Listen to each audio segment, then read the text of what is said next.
There was no books on coaching. There was no associations of coaching. There was no listed competencies of coaching.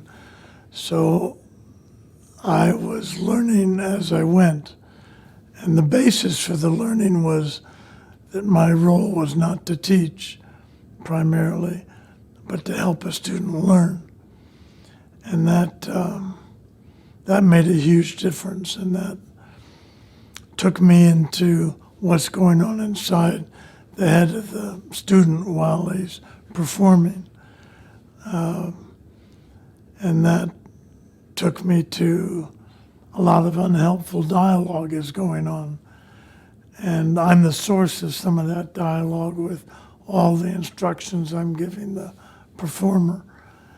And so I stopped giving instructions and found ways of teaching or of coaching where the teacher was experienced and coaching was facilitating learning from experience. So helping a person pay attention to the teacher. The inner game sees three overarching skills or capabilities the coach has to have. One is increasing non-judgmental awareness of what is. And that's not as easy as it sounds. People look at themselves judgmentally, and in that act become doubtful and tight and interfere with their potential. A second skill is clarity of goal, clarity of choice, keeping the choice maker with the choice. So you're not running the show, you're following the interest of the person being coached. So that's the second set of skills or sub-skills under that. And the third is inspiring self-trust.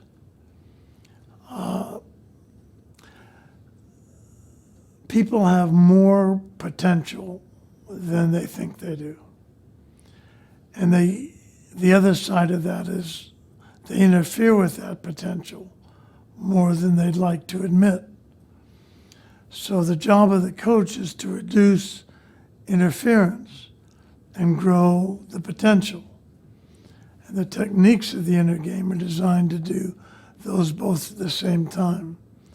It's a matter of putting the interfering, what I call self-one dialogue, somewhere where it won't get you in trouble, and then letting the natural potential of self-two, or you, express itself. Inner game cannot not be played.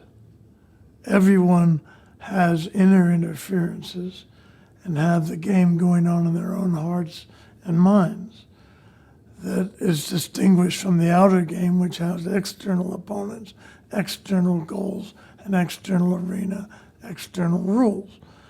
And in our culture, we're 99% focused, if not more, focused on the outer game. The kind of inner game formula is that P, performance, equals your potential at that time to perform, minus I, minus interference, minus you getting in the way of that potential.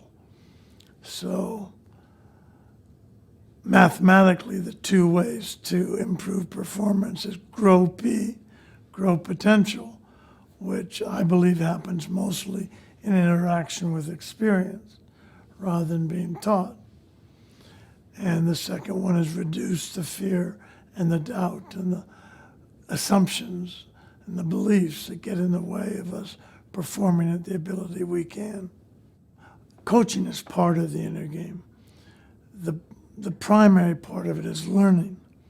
So it's for individuals who want to learn, improve their performance, learn, and enjoy in work and play.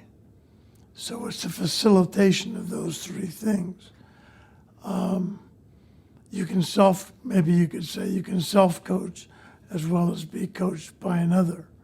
inner game, I think, has something to offer coaching, especially in its origins.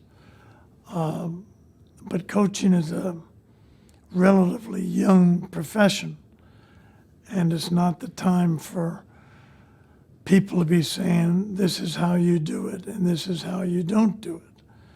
It's at best a time for people to say, this is my approach to coaching, or my approach to coaching is this or that. And there are many different schools of coaching that are some ways competing for attention. And that's a natural part of any growing profession. My feeling is that that process shouldn't be overregulated until it's mature enough that coaching actually has proven itself to be something and not something else. In the corporate world, performance is God. Doing and doing well has no competition.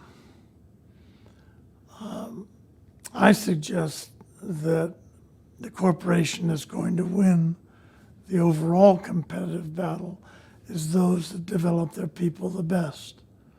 So it's not just performing up to current capabilities, but it's how much a company grows those abilities while they're working. Performance can still be the priority, but learning and enjoyment need to be foundations of that triangle.